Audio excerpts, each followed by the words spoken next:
Είμαστε μια εβδομάδα μετά το χειρουργείο ρινοπλαστικής με το φίλο μου τον Κωνσταντίνο. Είναι αρκετά αγχωμένος, όπως άλλωστε όλοι οι ασθενείς λίγο πριν την αποκάλυψη του αποτελέσματός τους. Το άγχος αυτό αποτυπώνεται στο παιχνίδι του.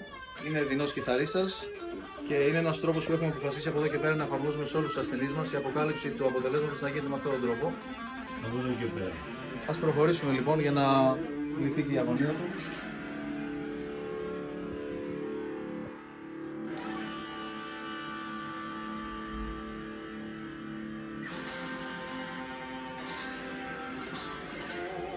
Κωνσταντίνε, να δεις το αποτέλεσμα χθες.